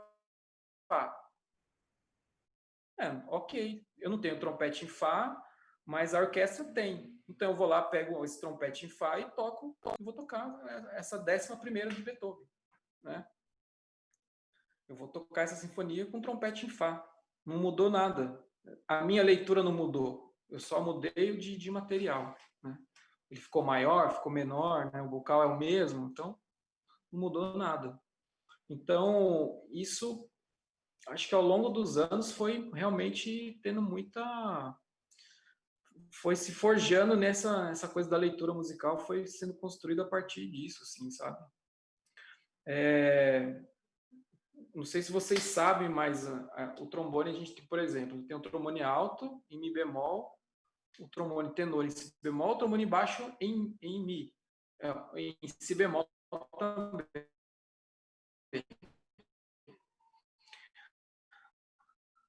Mas eu, por exemplo, vi alguns anúncios de trombone para venda. Então você pode falar assim, pô, então, de repente, esse trombone Fá ele foi construído justamente para tocar alguma coisa que tivesse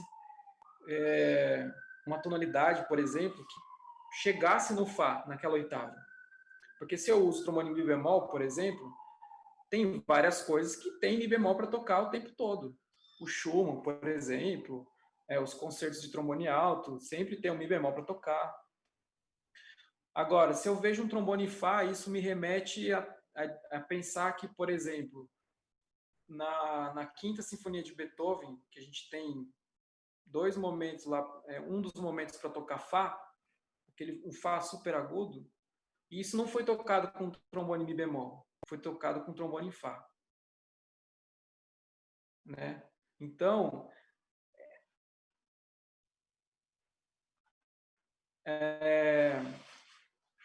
assim como a gente tem o teclado hoje, que a gente aperta o transposer, ou a gente cria um timbre diferente, os caras acho que tinham essa concepção. Pensava-se no que o cara tinha escrito, aí esse músico falou, meu, não tenho condição de tocar, meu instrumento não dá para tocar isso. O que a gente vai fazer? Ele vai lá no construtor. Pronto, de volta, gente. Ô, gente. Aí.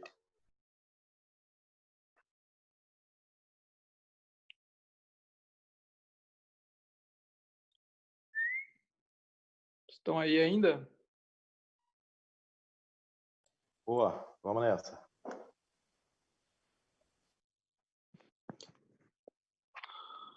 Então, como eu disse,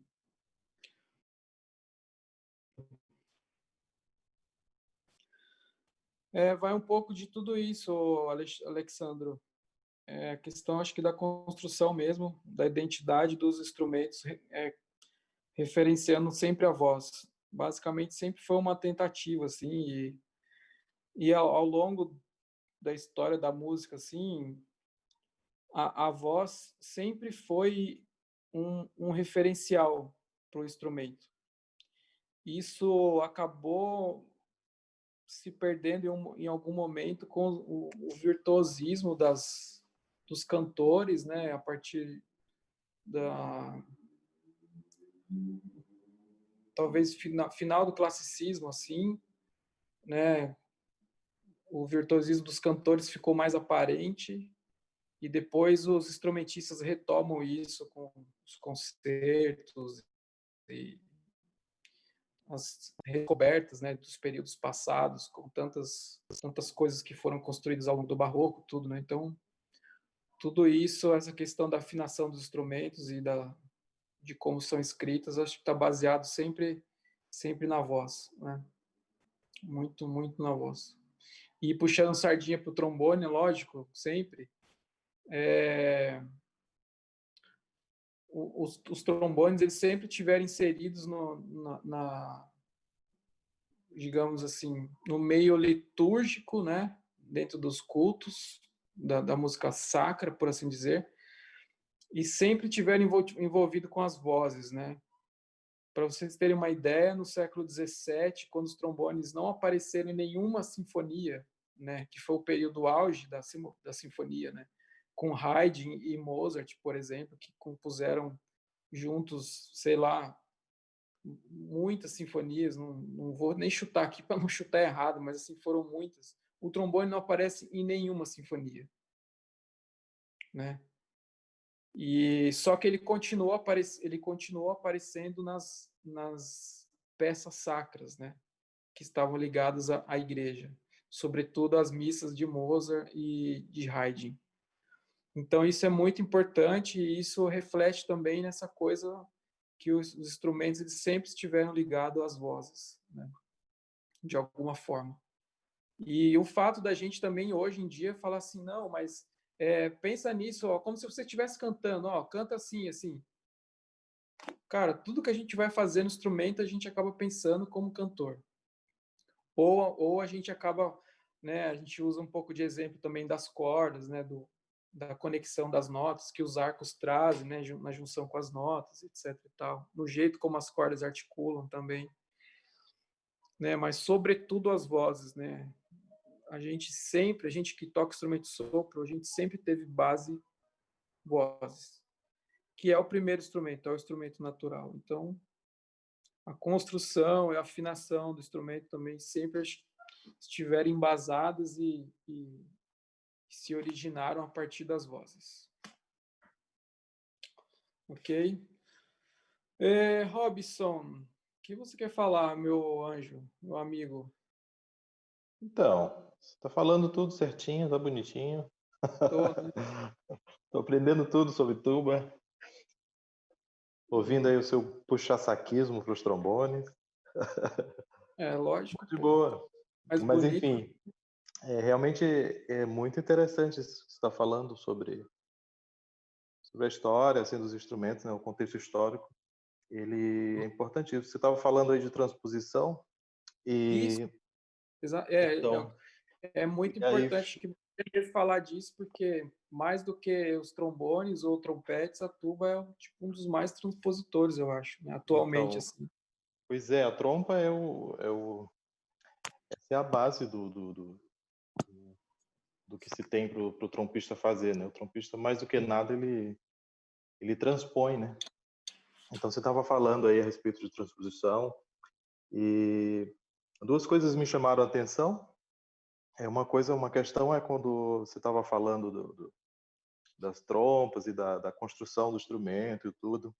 Isso foi legal. E outra coisa, que seria até interessante comentar aqui, seria a relação, Reginaldo, a relação da transposição no trompete para o timbre, né?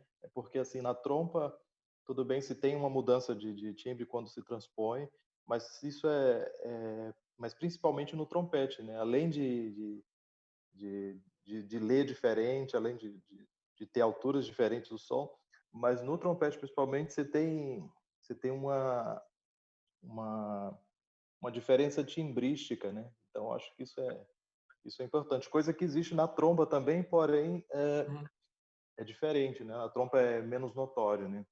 E, tipo, o trompete, além de transpor, o trompete em dó, trompete si bemol, ele é completamente diferente do trompete em mi bemol, né? Logicamente Sim. que tanto na trompa quanto no trompete a gente está falando de diferença de tamanho, mas por ser um instrumento que está na região mais aguda, então no trompete é mais notório, né? Então, Sim.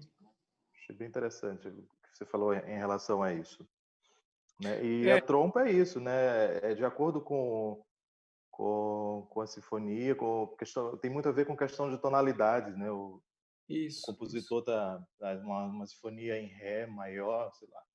Então ele vai, logicamente, escrever com a trompa em ré, né? Existem algumas exceções, em alguns momentos o naipe de 2 ou de 4 pode ser que tenha dois trompistas tocando em ré e dois trompistas tocando em fá, ou mesmo em lá, né? Isso tudo vai depender muito do, do que vai acontecer com a sinfonia, do que vai ter no repertório. Mas, enfim, é como você falou, tudo está diretamente ligado ao repertório, né? Ao que vai acontecer, ao contexto da peça que vai ser tocada, né? Sim. É isso. Então a vida é transpor. Mas, pô, tem até os métodos, né, que você, o Coprache, principalmente, né? Coprache. Isso, o Coprache, né? O Coprache é transposição, né?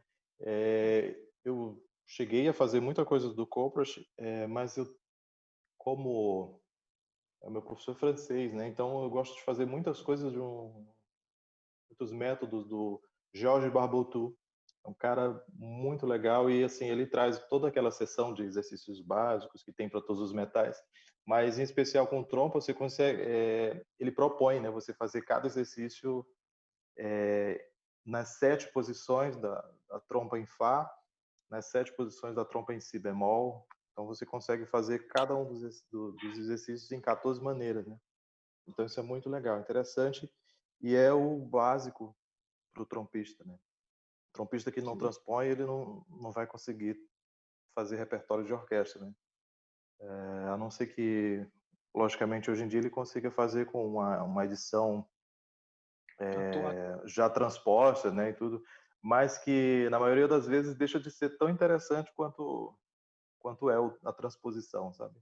Você pensar no instrumento em uma outra tonalidade, né? Você está com uma trompa em fá, mas você no momento de tocar uma trompa em ré, você começa a pensar em um instrumento em ré, que de uma maneira ou outra ele tem uma outra sonoridade, sabe? Eu acho que é mais ou menos isso com o trombone também, o tuba, enfim. É muito bacana. A gente acaba não pensando exatamente na transposição, mas Uhum. a gente pensa na afinação, na relação intervalar do instrumento. Uhum.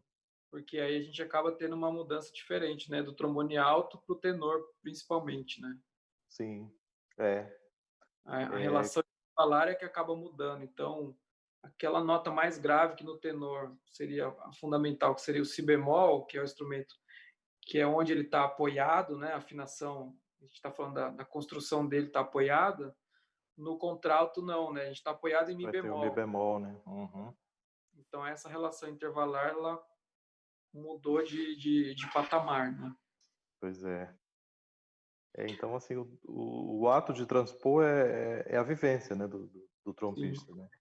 Então, mas é muito legal, muito interessante, porque isso que eu estava falando de você começar a pensar em determinada tonalidade. Pô, você vai fazer um concerto de Mozart, concerto em Mi bemol, e sabe, de tanto tocar dentro daquela tonalidade, dentro daquela transposição, depois de um determinado tempo, quando você toca o Mi bemol, você acha que aquilo ali é Dó, né? Então você Sim, você se tem torna aquilo real. realmente, você tem aquilo realmente como a fundamental. Então aquele Mi bemol ali, ele é o Dó para você para sempre, né? Então assim, é interessantíssimo isso. É isso que eu estava Sim. querendo falar de você assumir a transposição Uhum. como como sendo uma não transposição, sei lá. Vamos pensar que está tudo em Dó, né? Era isso. Mas é muito legal. Eu, por exemplo, falando disso ainda, É, eu aprendi na clave de Sol. Então, aqui, para mim, fechado era Dó. No trombone, no bombardino, no eufone, né? Solto era aham, Dó. sim. Nunca foi Si bemol. E, às vezes, ainda não é. Aham, Quando é uma coisa muito complicada de tocar, não é tipo Si, Dó, Ré, Mi, Fá. É Dó, Ré, Mi, Fá, Sol, uhum, sabe? A questão realmente é uma coisa de segurança, eu acho, né? De aquilo tá mais realmente é mais fixado na seguro memória. assumir Seguro. como Dó maior, sei lá, né? É, Existe muito e, isso. e, e, por exemplo, eu sou péssimo de transposição, sou péssimo, sou muito ruim. Claro, eu também não pratico o que deveria o suficiente, né? Mas quando, por exemplo, você tem uma partitura em clave de sol, que é em clave de sol, mas assim, em dó. Eu tenho Uhum, extrema dificuldade de fazer aquela leitura justa, que a gente chama de uhum, justo, né? De tocar o dó mesmo ali, fechado, sexta posição, uhum. né? O Sim, dó, o dó. Dó, Eu Dó vou querer real. tocar como eu tocava antes, né? Do jeito antigo, dó fechadinho aqui, na Dó no si clave de sol. bemol. Aham, Eu tenho muita dificuldade disso, né? E já no trombone alto, por exemplo, eu não tenho esse problema com a leitura, né? Lógico, uma coisa ou outra a gente acaba tendo que parar um pouquinho para pensar, mas a clave de dó na terceira com trombone alto para mim é muito, eu não tenho dificuldade. Eu olho e eu sei onde estão as notas normal no trombone uhum, alto, né? uhum. Já a clave de dó na terceira com trombone tenor, eu acabo pensando que eu tô com trombone alto às vezes. Pois É é. muito louco isso, porque no trombone tenor, por exemplo, um sol que a gente toca na segunda posição, no trombone alto, para mim é tão natural já tocar na primeira posição, que é o lugar que se toca o sol, Uhum. que se eu não prestar, se eu não tomar cuidado, eu esbarro. Eu vou querer tocar um sol aqui, no trombone tenor, quando ele estaria na Aham. segunda posição. Pois Né?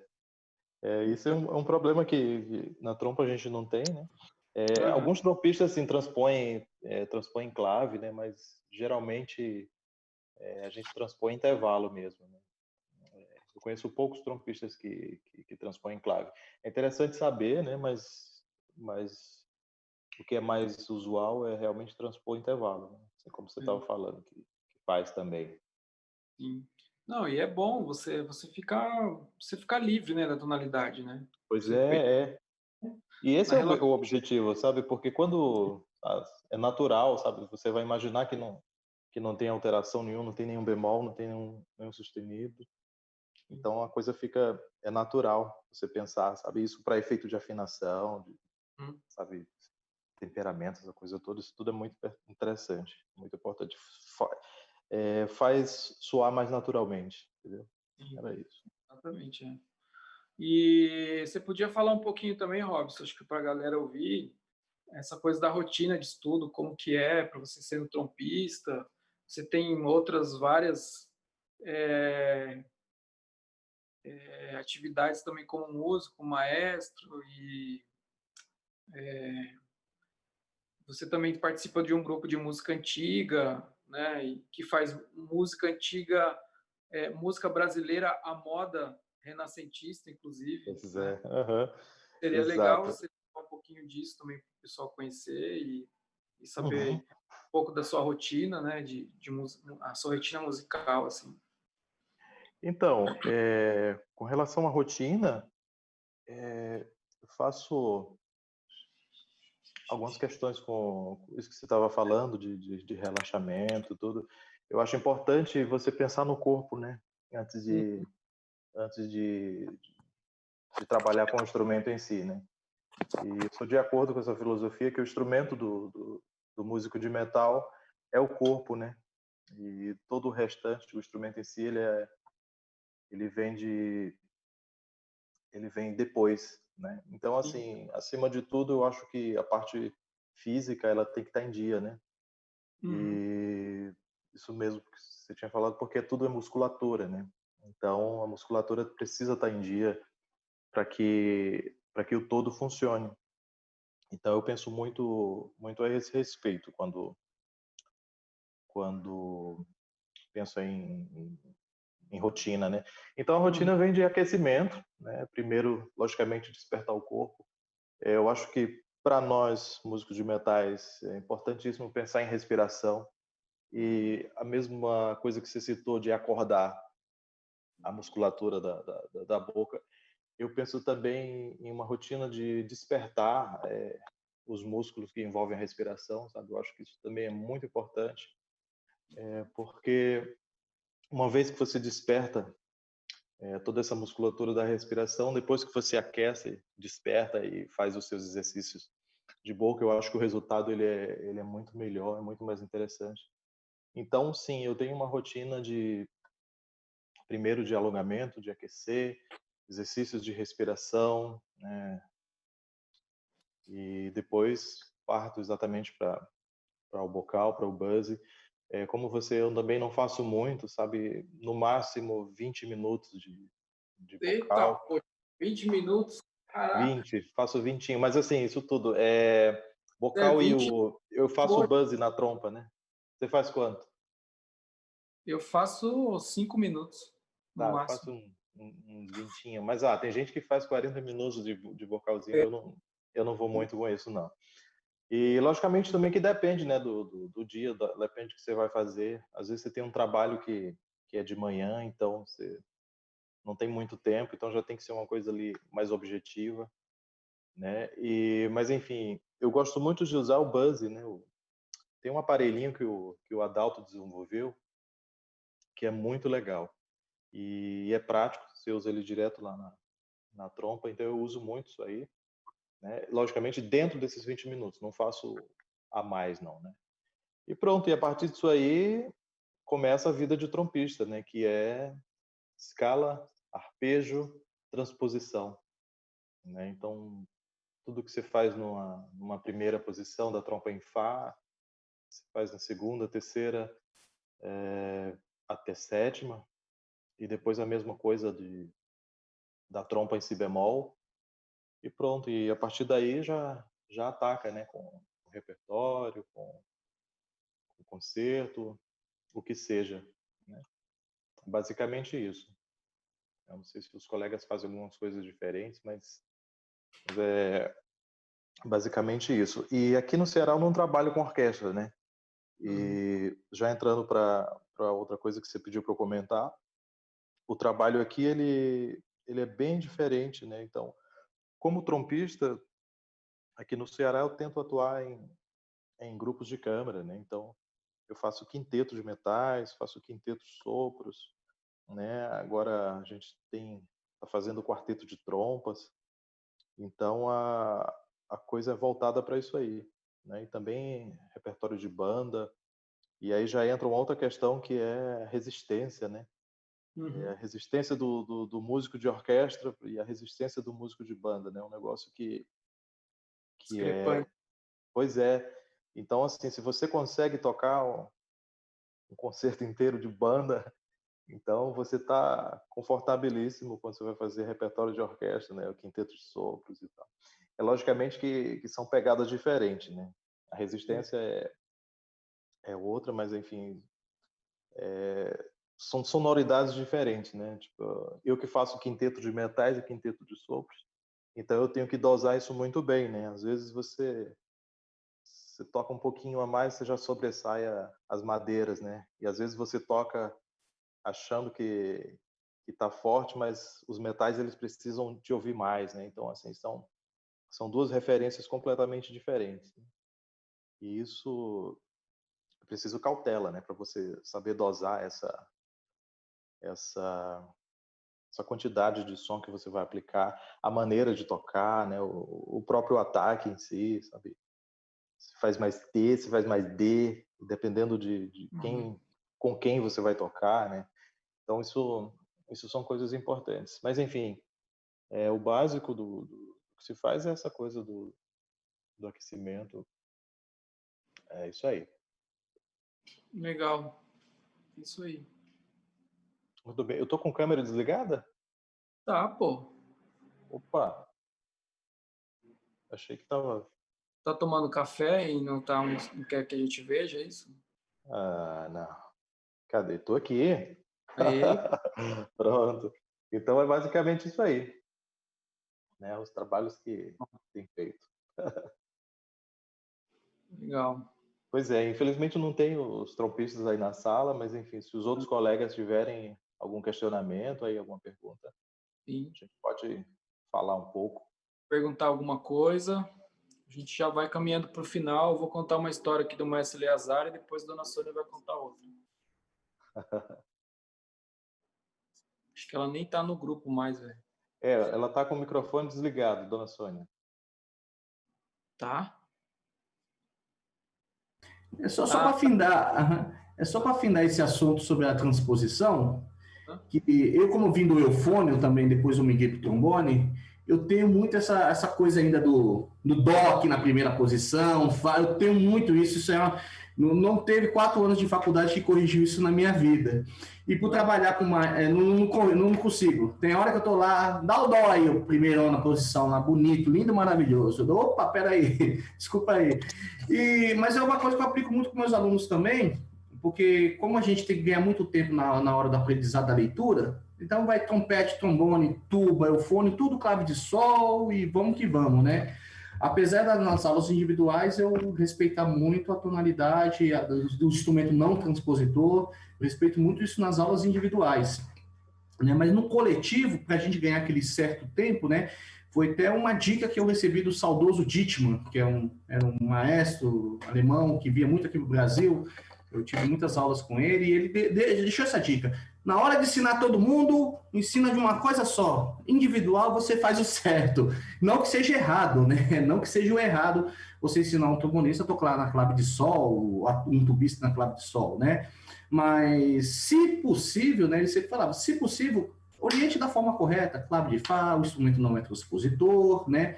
E é bom que você a gente pega essa facilidade de transposição quando você trabalha com diversos instrumentos diferentes, né? Você tem que ter aquela coisa da transposição na hora de esclarecer uma dúvida do músico ali e tal, mas na hora da aula eu procuro fazer o real, né? O que é o instrumento, né?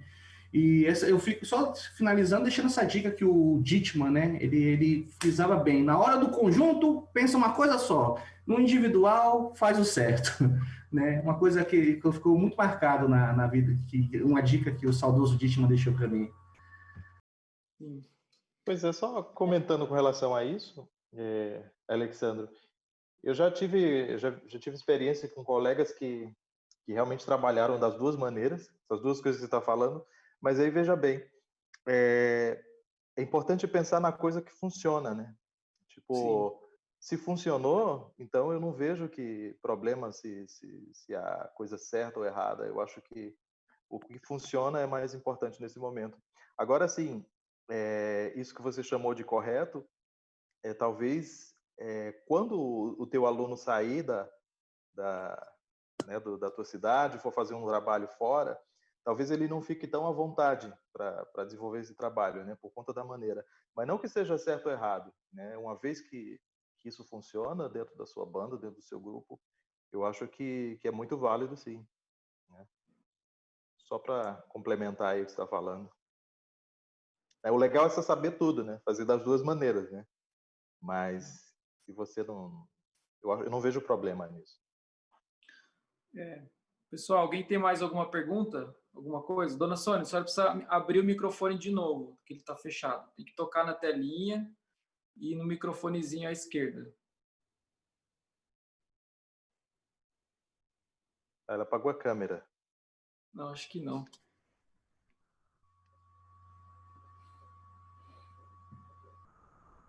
Ela está com o Serguei em casa. Acho que o Serguei ia ajudar. Acho que ela saiu mesmo.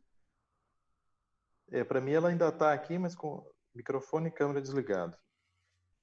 Ela acho que agora abriu. Agora, dona Sônia, tem que abrir a câmera. Agora tem que abrir a câmera. Isso, mas foi bom. Agora ela saiu. Mas enfim, você tinha uma história para contar, Reginaldo? Então, daqui a pouco ela entra aí de volta. Aí. Ela chama o Serguei lá e entra de novo. Tem uma história do Maestro Eleazar que ele... eu ouvi de um regente que veio... um maestro americano que veio reger o grupo de alunos aqui do Guri em 2016, eu acho. E ele foi aluno do Eleazar, um dos últimos, assim, de regência, né? E agora abriu? Agora sim, tudo certo, dona Sônia. Reginaldo, você tem que contar a sua história. Eu estou contando aqui, tá? Estou contando. Aí a senhora fecha com chave de ouro. Não, fala você, eu não sei se eu vou contar mesmo. Talvez seja a mesma. Não, acho que não é a mesma. Então, esse maestro ele veio para cá para reger os alunos do Guri e ele foi um dos últimos alunos do maestro Eleazar. E aí ele conta, né, que eles estavam numa reunião e o maestro Eleazar contou essa história para eles, que o maestro Eleazar estava fazendo uma temporada de ensaios e concertos com a St. Louis Symphony, né? E eles estavam fazendo um repertório que era um pouco chato, assim, difícil, e o tubista tinha um solo, né? E o tubista sabia que o maestro era muito exigente com muitas coisas, né? E ele tinha um pouco de receio de tocar esse solo. E aí, num dos jantares de confraternização da orquestra, durante os ensaios ainda, o tubista falou assim: "Nossa, maestro, fico muito honrado de trabalhar com o senhor, não sei o quê e tal. Mas olha, eu tenho muito medo de entrar naquele solo porque eu acho que o senhor faz uma cara muito séria para mim, né? Eu fico com um pouco de receio de entrar, com medo, né?" Aí disse que o maestro desconversou: não é bem assim, eu sou bonito, não sei o quê, aquela coisa toda, né? Que ele sempre brincava com todo mundo, né? Às vezes bastante ironia, por sinal. E aí chegou quando começaram os ensaios, depois desse jantar, os ensaios e apresentações, chegava o momento do solo da tuba, aí o maestro tampava o rosto, assim, né? E dava a entrada pro cara da tuba. Aí no segundo dia ele baixava um pouquinho, dava a entrada de novo. Até o dia que, tipo, ele tirou toda a mão do rosto, assim, né? E aí depois falou pro tubista: "Não, e agora? Você ainda tem medo de mim? Tá tudo bem? Somos amigos, né? Você viu que não aconteceu nada, deu tudo certo e tal, né?" Então, essa foi uma das histórias que eu vi do maestro Eleazar, não vindo da dona Sônia, que também tem várias, né? Muitas boas histórias. Eu ia contar uma engraçada, assim, que ele conseguiu enganar, porque ele foi tocar tuba por glodice. Ele viu que a banda tinha uma comida melhor quando ele entrou na Marinha, né? Aí, o único instrumento que estava available era a tuba. Aí, ele pegou a tuba, ele não sabia tocar e não quis dizer para o maestro, senão ele não pegava. Aí, um colega escrevia o dedilhado todo. Ele tocou, enganou o maestro até um certo tempo, até que o maestro descobriu que ele não sabia música. Então, ele conseguiu tocar a tuba sem saber música. Era bem típico dele, assim. As coisas muito engraçadas. Tem histórias assim, eu precisaria passar um programa inteiro contando as histórias. Mas eu vou publicar um livro dele logo, escrito até por ele mesmo. Quero ver se agora, no começo do ano, publico esse livro, ou vou deixar para publicar no festival o ano que vem, pessoalmente. Vamos ver o que eu faço. Mas eu quero agradecer muito a vocês pela dedicação e tudo, e a gente se vê em breve. Muito obrigada. Obrigado, foi um prazer tê-los. Quem não é de Fortaleza, esperamos todos vocês em Fortaleza em 2021, se Deus quiser. Estaremos lá para fazer um festival bacana e bater papo, pegar uma praia, dar risada, tirar foto. E é isso. Obrigado, dona Sônia. Obrigado da Unifor pelo apoio e pela estrutura. E é isso. Obrigado, Robson. Valeu, gente. Grande abraço. Obrigadão. Então é isso aí. Em 2021 a gente faz esse encontro presencial, né? Sábado, não esqueça, nós temos o concurso de Jovens Solistas e Regentes. E à noite tem o resultado deles. A gente vai dar os vencedores. Não esqueçam de assistir. Hoje também tem o recital, a retransmissão do recital que a gente fez ano passado. Eu vou colocar aqui no link que eu fiz o grupo aqui de vocês, tá bom? Eu mando aqui certinho, mas começa às 19 horas. Vocês podem dar uma olhadinha lá. Tá bom?